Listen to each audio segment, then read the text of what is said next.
What's going on? Shemaine Diamond K in here, of course, on Fire Television, the Diamond K Show.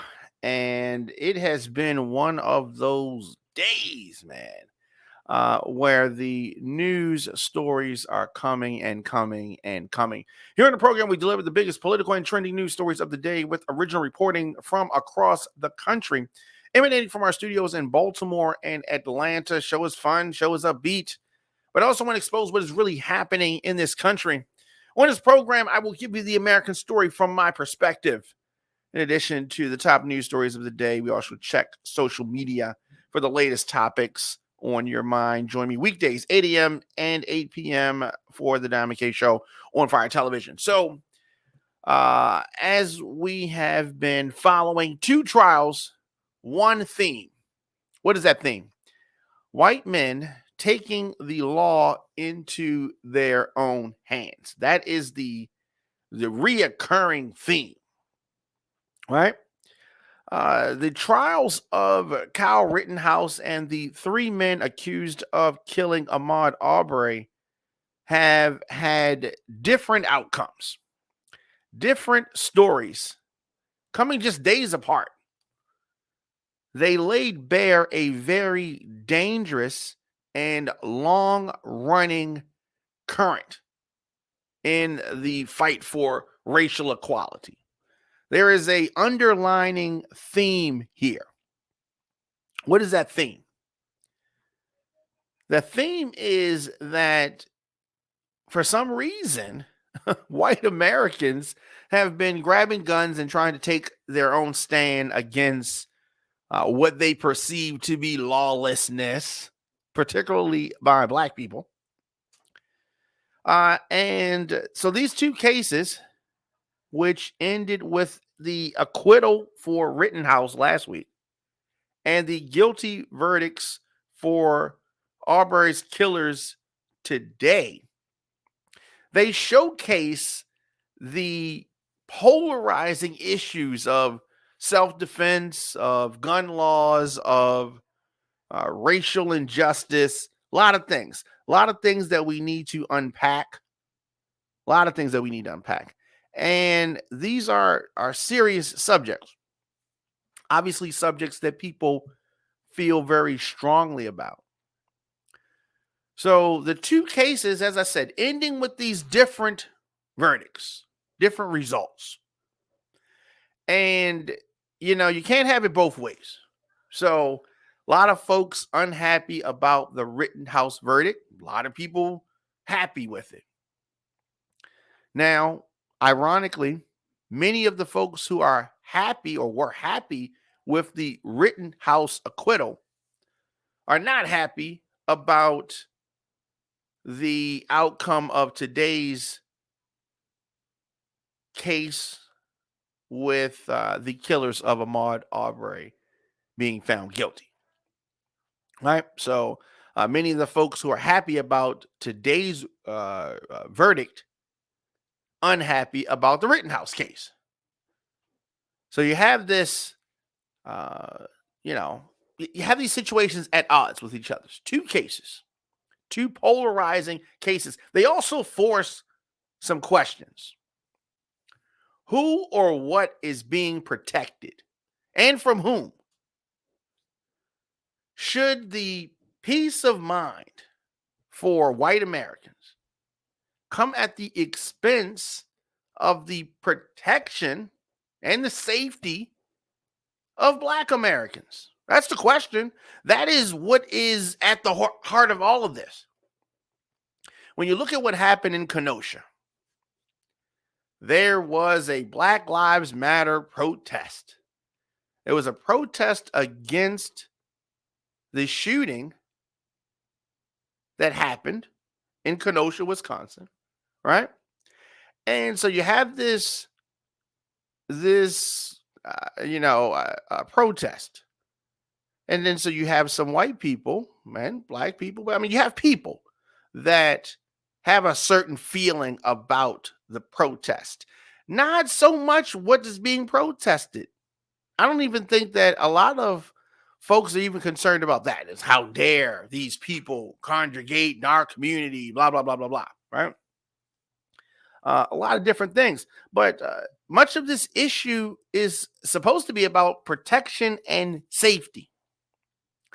Is it about the safety and protection of white people or white property? Um, it really is a sense that it is on them to put black lives, put these people back in their proper place. How dare they? Right? There's a lot of that in the air. A lot of that. Ahmaud Arbery was a black man chased down and shot to death by white men who were suspicious of an outsider in their predominantly white Georgia neighborhood. I mean, that's what happened. They were suspicious of him. They weren't the police. They weren't even security guards. So sometimes what you encounter is the arrogance, the entitlement of folks.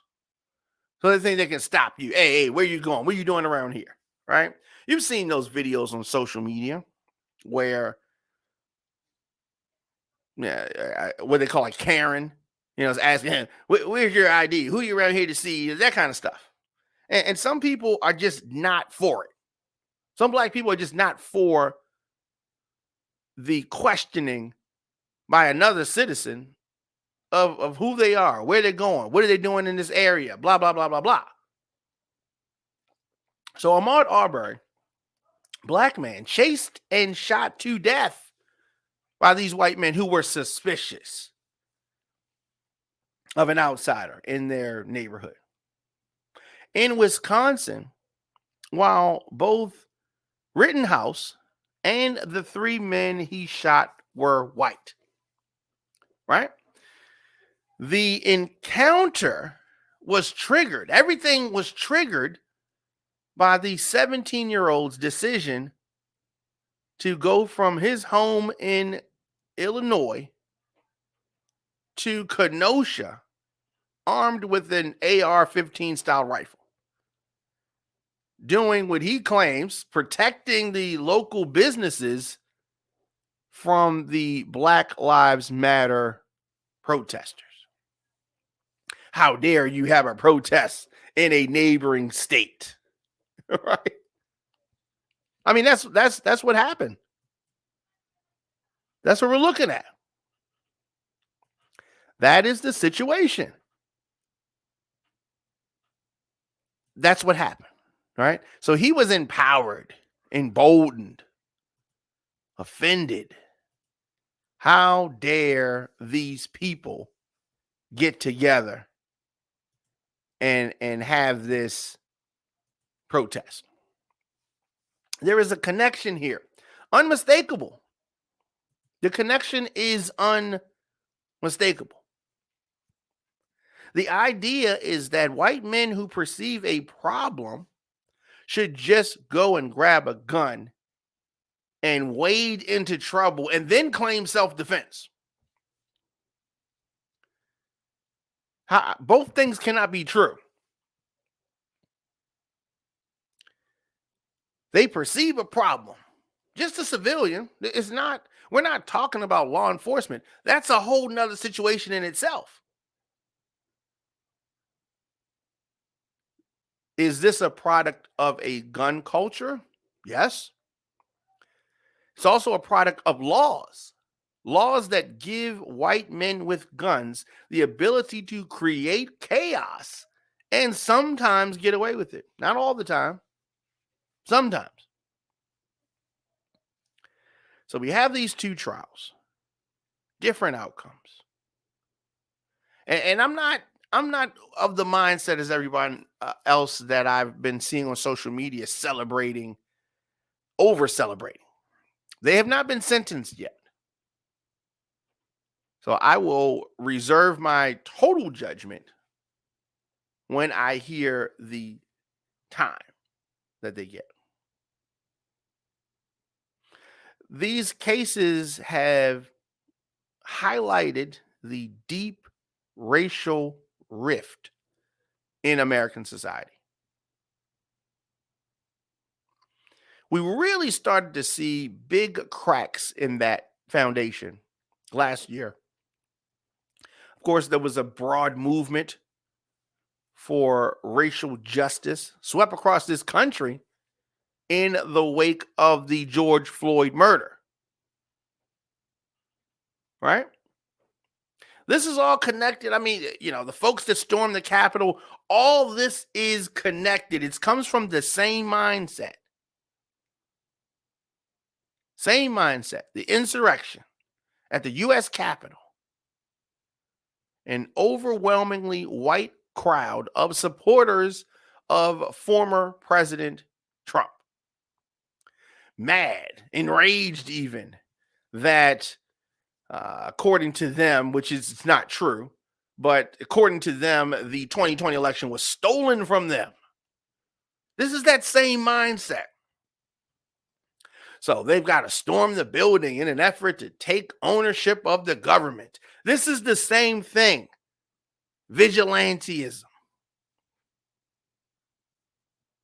And they run in the Capitol, right? Most people get a smack on the wrist if they got that.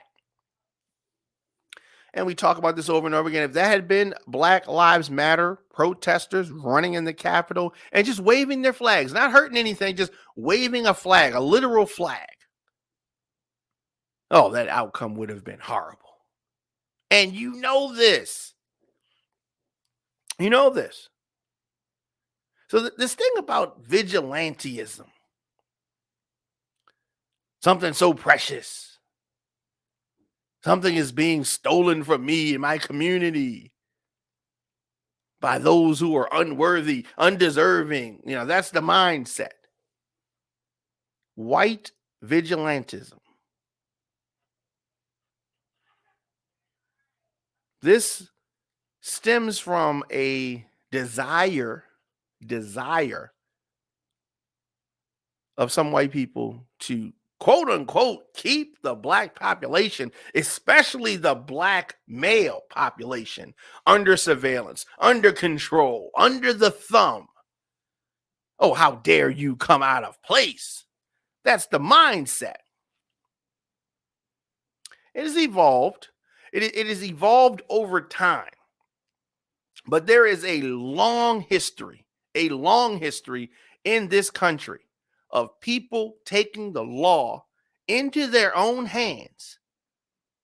Long history of white Americans using that as a pretext to violently enforce racial boundaries. Long history of that. Do your research. Do your research. This is not the first time that armed citizens have run up in some government building in this country. Do your research. Definitely.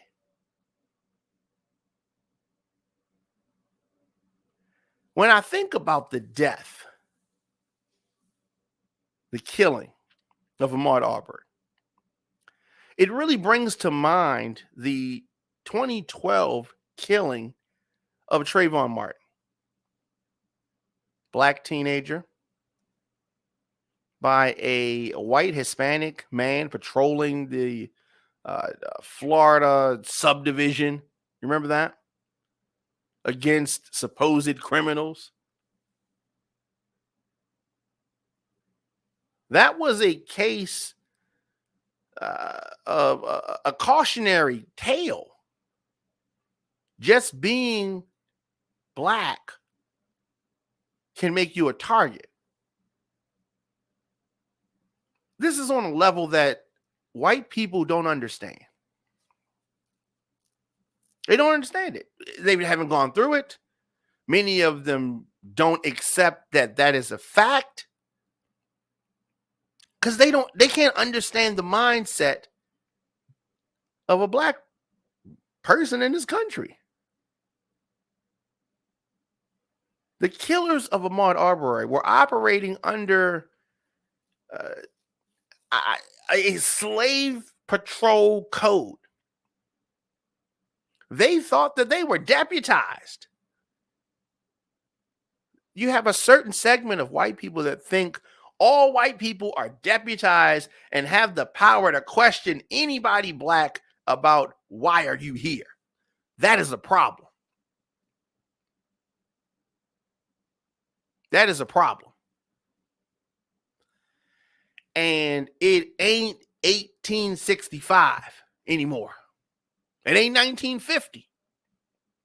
Sooner or later, this mindset is going to be broken.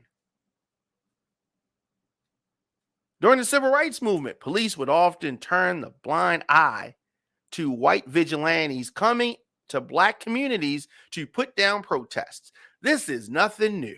Do your research if you don't believe me. This is nothing new. What is changing, though, is how black people are going to deal with it. That's changing. Rittenhouse victims, 3 white men. But why were they there? Race stood at the heart of that case.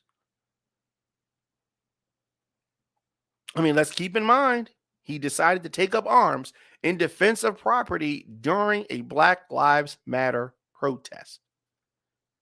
And his victims were white men who were standing up for the equal treatment of Black Americans. Race is at the heart of this whole thing.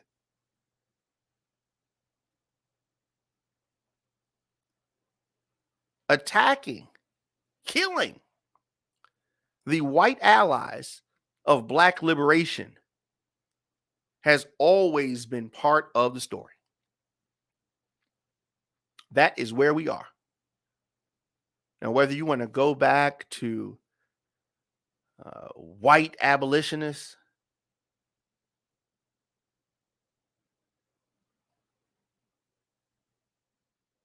Elijah Lovejoy was killed. He was an abolitionist, newspaper editor, fatally shot. Now, I'm going back in the day. Fatally shot by a pro-slavery mob in Illinois back in 1837. And his killers were found not guilty. There's been a long history of this. This is nothing new. Oh, but change is coming. What is so ironic about this, the manipulation of the Donald Trumps, of the Republicans in the world that have this mindset of controlling, lying to, shaping the perspective of poor white people, getting them to feel like Black people are taking something from them.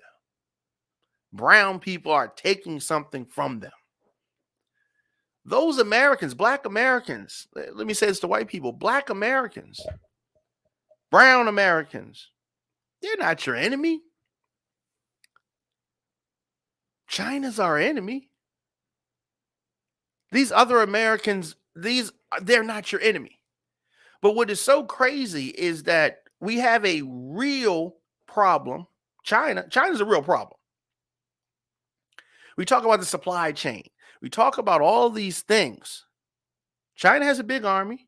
China has a lot of money. But most of our stuff is made there.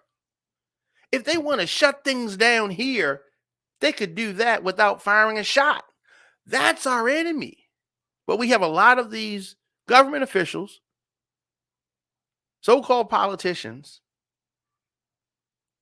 that have stoked the flames, have us at odds with each other, when the real enemy is going unchecked. That's a problem. We've got to do something about that. There's a lot more that Americans have in common. We're not leaning on what we have in common. Yeah, so that's an issue. Now, how do we get there? How do we get? I mean, there's a lot of bumps in the road. There are a lot of problems. There are a lot of things. This is not an easy solution. Now, so I don't want you to think that I am stating that this is an easy fix, because it's not. But it is fixable. It is fixable. Just tuning in the Don McKay Show here on Fire Television. And, you can follow the Don McKay Show on our Facebook page. Click the notification bell so you get an alert whenever we go live. Of course, the Don McKay Show is an On Fire Television production. You can get this program on demand at WRF Radio, the app, Apple Podcasts, Spotify, Stitcher, iHeartRadio, Google Podcasts, and, of course, YouTube.com/DJ Diamond K. And I'm very excited about the WRF Radio app. Take a moment to download that in your app store. Send me a comment. Leave me a message. Scroll your timeline. Attend a Zoom meeting on mute. Do some online shopping, all while listening to the Don McKay Show. We're going to do this. We're going to take a quick break, and we're going to come back with more of the program after this.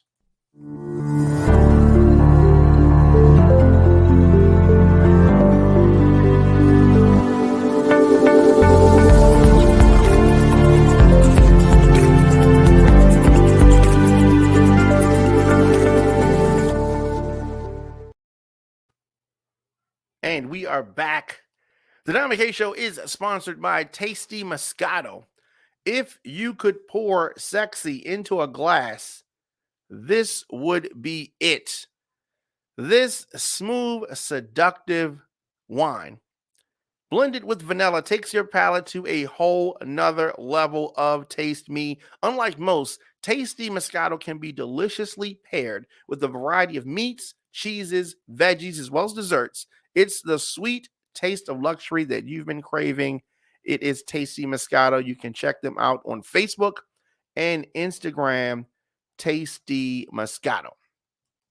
So we're talking about, just some of the deeper issues and some of the things at play. 2 trials, one theme: white men taking the law into their own hands. So the 3 men that you see here charged in the death of Ahmaud Arbery, convicted of murder.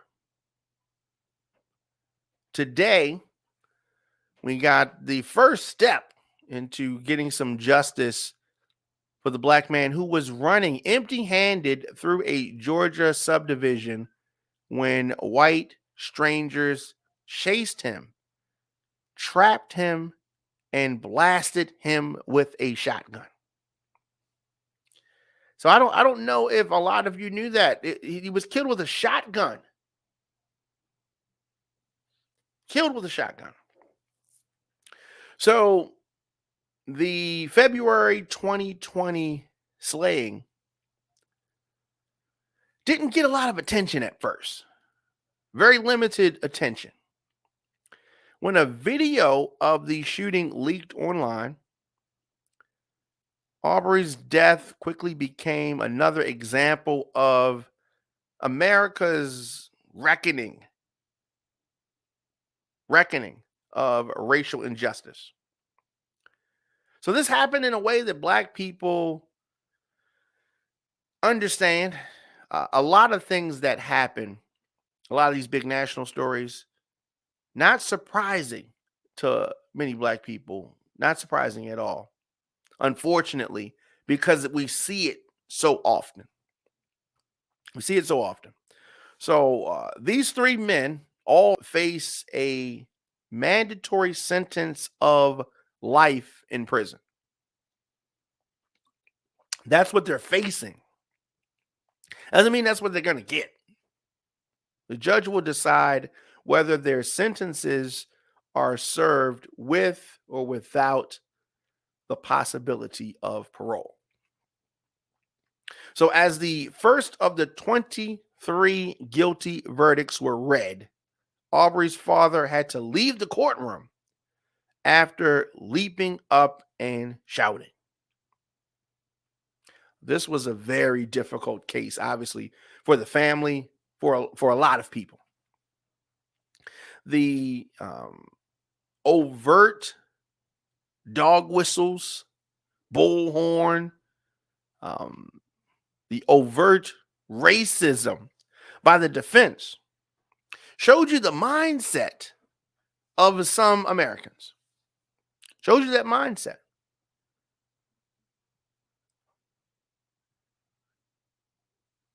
You know, it is sad that we continue to see these type of cases. Very sad. The Cobb County's executive assistant district attorney said that we commend the courage and bravery of this jury to say that what happened on February the 23rd, 2020 to Ahmaud Arbery, the hunting and killing of Ahmaud Arbery, it was not only morally wrong, but legally wrong. And we are thankful for that. She said that LaTanya Hines, the Cobb County Executive Assistant District Attorney. And there were a lot of comments about this case. You could scroll social media. A lot of folks talking about it. I posted something about it on our Instagram page at the Diamond K Show. And, you know, I said that I want to see the sentence. I just hope that they get what they deserve. Get what they deserve. So, you know, the attorney, the attorney for the defense, one of the attorneys, all three of the attorneys, really, the way they presented the case, the racist things that they were saying, putting on trial the victim in this case. Some of those things were done because that's what they believe, that's the mindset that they had, but also they were trying to provoke a certain reaction to try to get grounds for a mistrial, to try anything, throwing spaghetti at the wall, hoping something stuck. However, none of that stuff worked. Jury found all three Georgia men guilty of murder in the killing of Ahmaud Arbery, 25 years old. The trio pursued and confronted him, seeing him running through their neighborhood. The audacity. So, some of these counts: malice murder, 1 count each. Gregory McMichael, not guilty. Travis McMichael, guilty. William Bryan, not guilty on that count. Malice murder. Felony murder, 4 counts each. They were all found guilty of those 4 counts, except for William Bryan was found not guilty on one of those 4 counts. Aggravated assault, 2 counts each. Everyone was found guilty on those 2 counts, except for one of those counts. William Bryan was not guilty on one of those counts. But the father and son, guilty on both counts, and 1 count of aggravated assault, Bryan found guilty on as well. 1 count each of false imprisonment. They were all found guilty on that 1 count. Criminal attempt to commit false imprisonment, 1 count each. They were all found guilty of that. So the disproportionately white jury received the case around noon on Tuesday. Soon after returning to court Wednesday morning, the jury sent a note to the judge asking to view two versions of the shooting: the original and the one that investigators enhanced to reduce shadows, 3 times apiece. So, jurors returned to the courtroom to see the videos and listen again to the 911 call one of the defendants made from the bed of the pickup truck about 30 seconds before the shooting. On the 911 call, the jury reviewed Greg McMichael telling the operator, "I'm out here at Satilla Shores. There's a black male running down the street." That's the police call. This is so crazy. He then starts shouting, apparently, as Arbery is running toward the idling truck, McMichael's idling truck, with Brian's truck coming up behind him. So literally they're chasing him. "Stop right there. Damn it. Stop." Travis, gunshots can be heard a few seconds later. I mean, who are these people that think that that's okay? The graphic video that emerged a few months later, the Georgia Bureau of Investigations took the case, quickly arrested the 3 men only after this video came out.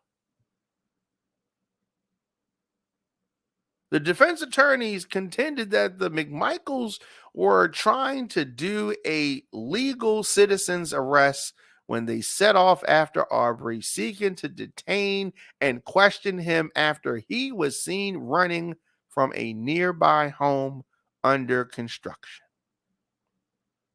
So not only do we have to fight to ensure that the police act lawfully, we have regular citizens who think that they can just deputize themselves and then they're law enforcement as well.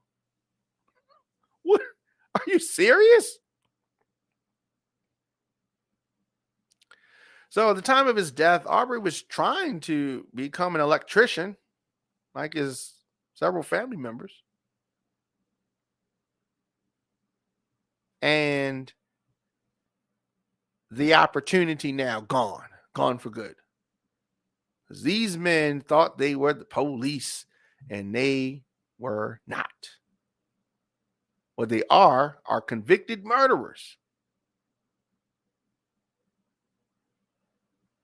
So I don't want to minimize the fact that these convictions are a victory. But like I said, I want to see the whole thing through. It's not going to heal most of the wounds. It's not going to heal the family's void. It's not going to end the long history of inequality. But it's a start. It's something that we can hang our hats on. Right?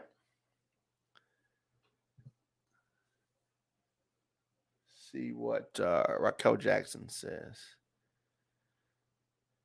He didn't have anything in his hands. That is true. Very true. There was no reason for these entitled white men to take it upon themselves to inject themselves in Ahmaud Arbery's life at all. Can you imagine if this was another way? Imagine if Ahmaud Arbery was a white guy running in a predominantly black neighborhood, and 3 black men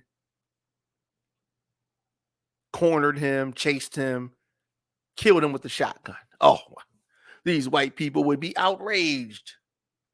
Black people would be outraged, right?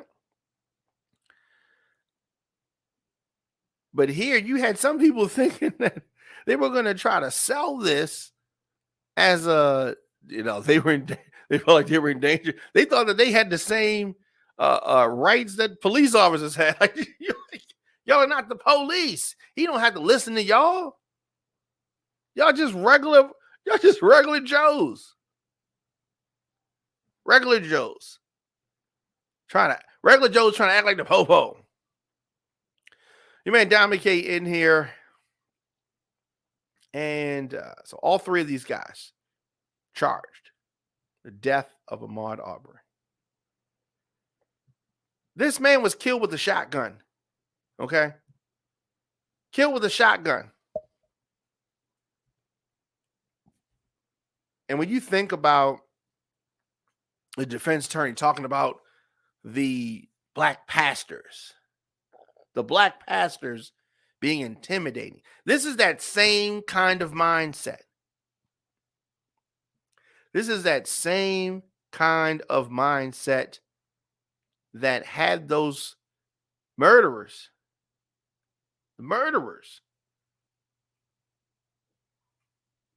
thinking that they were justified.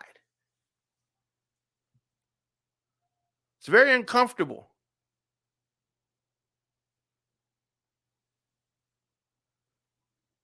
It's very uncomfortable because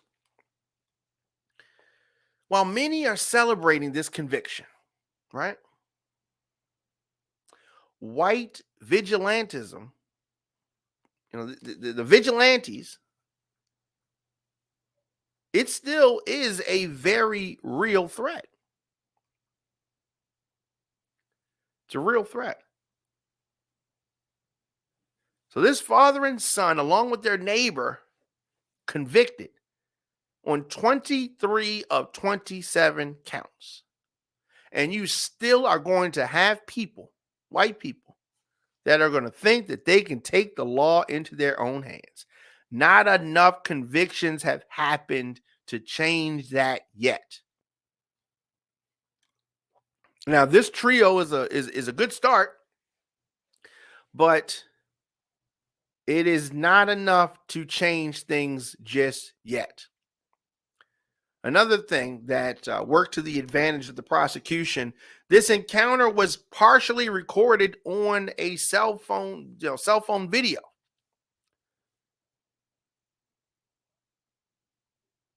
This was a lynching in broad daylight. And it would have been perfectly okay if it wasn't for the video footage. Not for the video footage, these murderers would have walked away scot-free. Let that sink in.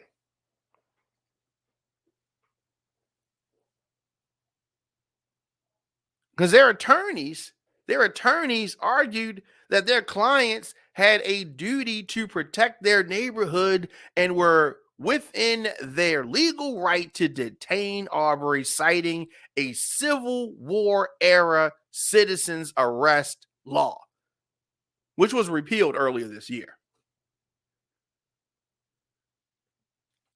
So there's still more to do with regards to this.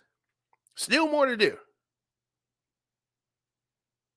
These white men suspected Arbery of a string of burglaries in the area. Oh, why? Because he was black. Because he was black. Right? And so you have that. Jury found the three Georgia men guilty of murder. Right? The defense lawyers told jurors that it was justified. They were justified in using the lethal force because his client feared for his life. Oh, he's acting like he's the police, right? That's what police say. Fear. I had to use lethal force because I was in fear for my life. Go away. I want to come home to my family. That whole thing. Ahmaud Arbery, of course, unarmed, nothing in his hand, none of that. Feared for his life, and he tussled over the shotgun. You constantly have these people who bring guns, and then they're scared that somebody's going to take it from them. So all this fear. All this fear.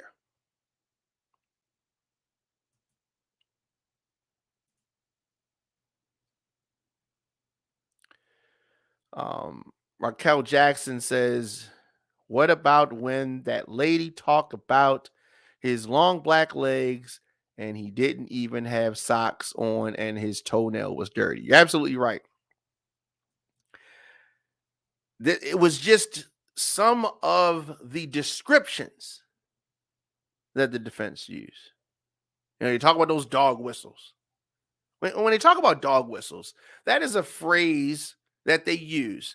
The dog whistle, just a dog can hear, that kind of thing, something specifically for that. But what these are the megaphones. Everybody can hear it. They're not trying to conceal it. The racism is blatant. It's blatant. Thankfully, the jury did not buy this. Thankfully.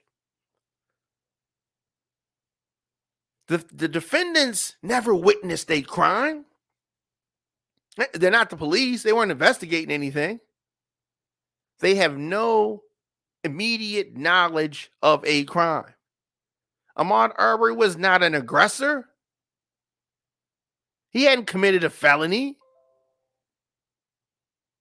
There was no citizen's arrest, and therefore is no self-defense. This murder was totally unjustified. And it is the result of vigilante justice. Yes. Yes. So the verdict today was a verdict based on facts. The jury system does work. It worked today. The verdicts for this trial come in a period of renewed focus. Under the microscope, America's judicial system, thanks in part to some high-profile cases across 3 states. We've been talking about these 2 trials, but there was another trial yesterday. Jurors in Virginia found the white nationalist organizers of the very deadly Unite the Right rally in Charlottesville back in 2017, found them liable for more than $25 million in damages. Now, let me say this. They don't have $25 million. This is about crippling those organizations in that situation. So, of course, Friday, the Wisconsin jury acquitted Kyle Rittenhouse, who's been parading around with Donald Trump, Tucker Carlson, hanging out at Fox News and all that kind of stuff. No surprise there. No surprise there.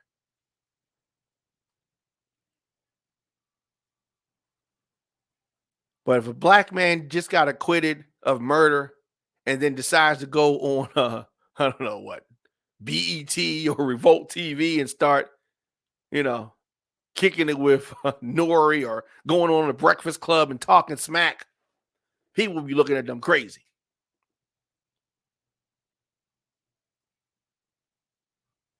Nothing is going to bring back Ahmaud Arbery. His parents, loved ones. He was killed on February 23rd, 2020. Right? And his death didn't become part of the national consciousness until May, when the video that Brian taped was leaked and posted online.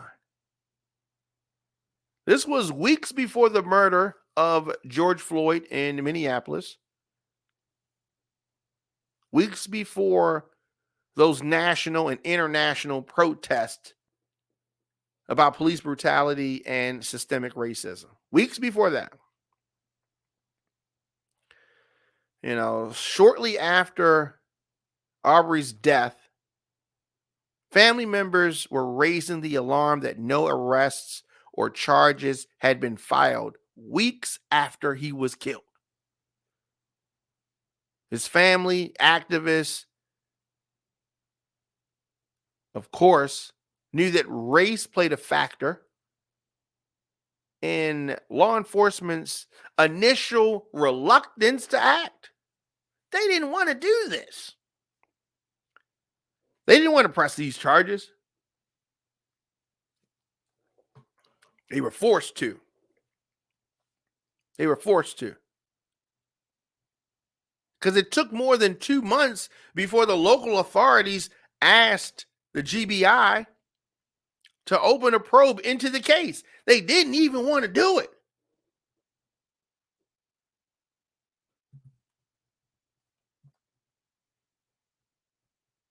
Didn't even want to do it.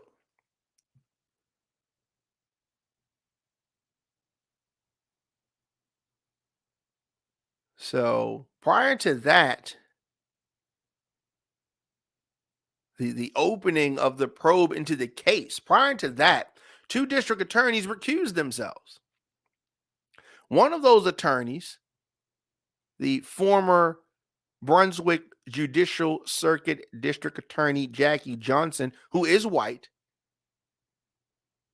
was indicted in September. She faces charges stemming from allegedly directing law enforcement not to arrest Travis McMichael and for showing favor to Greg McMichael. All this is in the Atlanta Journal-Constitution. There was a lot going on. So Greg McMichael is a retired law enforcement officer in the area. GBI arrested McMichaels on May the 7th, 2 days after receiving the case. 2 weeks later, Brian was arrested. So, a lot of parallels.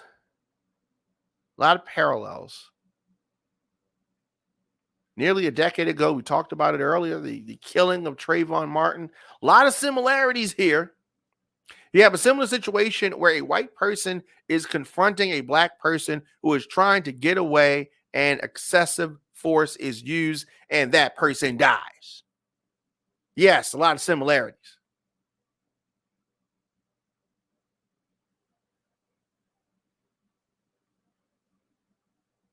People, you really need to pay attention.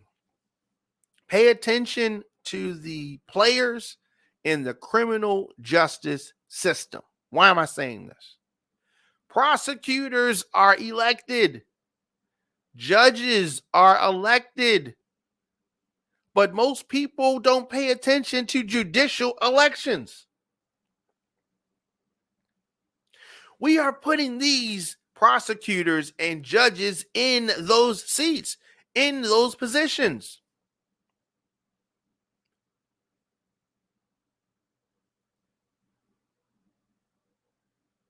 Got to pay attention to these things. Race hovered all over the trial proceedings from the onset. From the nearly all-white jury selection, they thought that these folks were going to be on their side. The defendants claimed deadly force was in order because they were scared of an unarmed black man.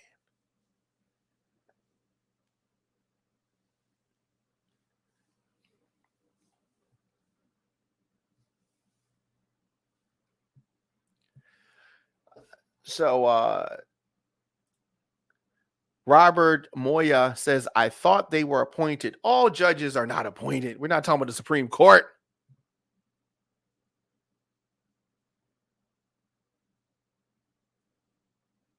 Judges run. Prosecutors run. They're running for office.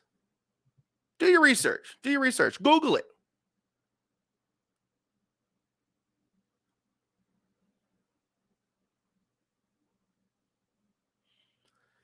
There was the one of several problems that I had with the defense attorney Laura Hoagie,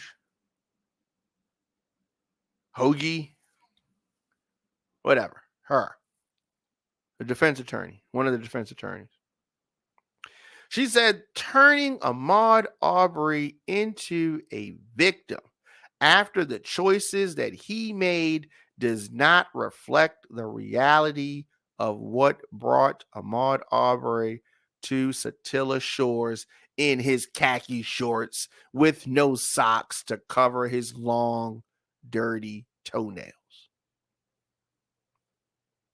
She tried to paint the image of Ahmaud Arbery as a repeated nighttime intruder. She was trying to get in the heads of the mostly white jury. Kevin Goff, attorney for Bryan, asked the judge to bar black pastors from the courtroom. Thankfully, that request was denied.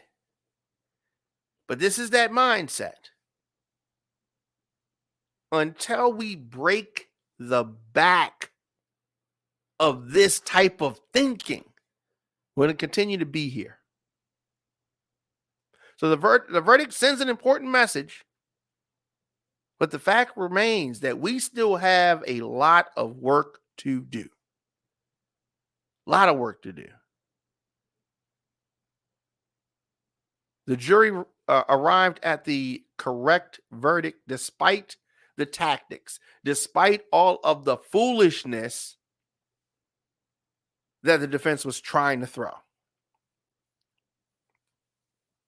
The jury, the guilty verdict jury came to reflects that our justice system is doing its job.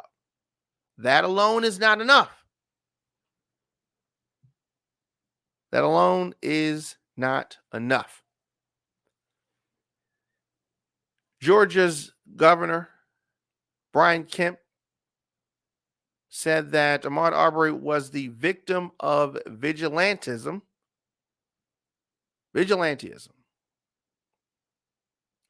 He continued, he's a Republican, says that has no place here in Georgia. He added that he hopes that all those following the case can now move forward down a path of healing and reconciliation. Healing is needed. Healing is needed. Nothing is perfect, and the American criminal judicial system remains flawed, to say the least.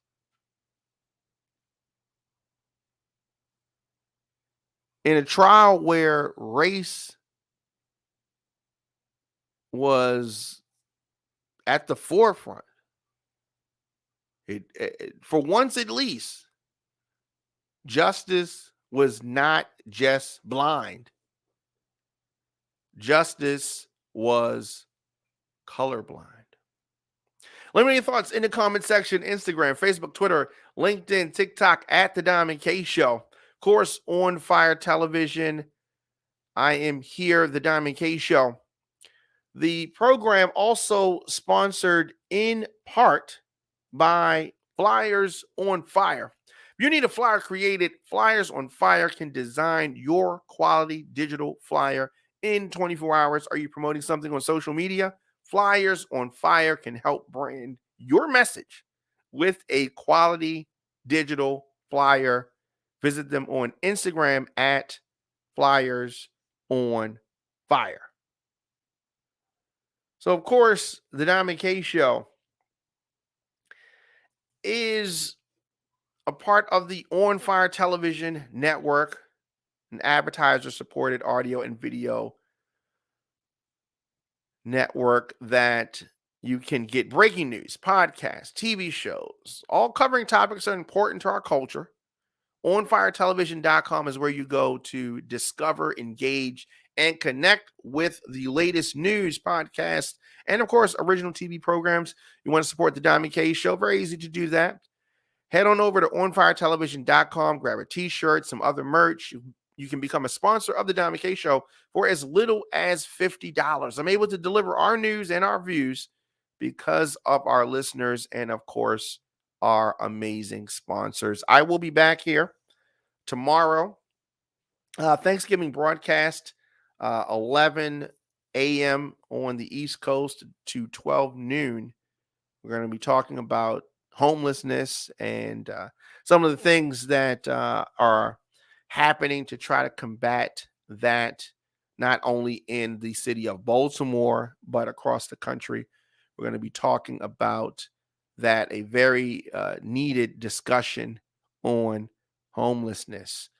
A lot of other things. I'm going to tomorrow talk about some stories in Baltimore and some Joe Biden stuff and other things. It's tomorrow is Thanksgiving, but it is going to be business as usual for everyone here at On Fire Television. But I definitely want to say happy Thanksgiving, happy holidays, all of that good stuff as we're entering into this holiday season with Thanksgiving and Black Friday and Cyber Monday and all of the other things that are coming up. So as I said, I'll be back here tomorrow, 11 a.m. for the discussion on homelessness, and the Diamond K Show also will be back tomorrow.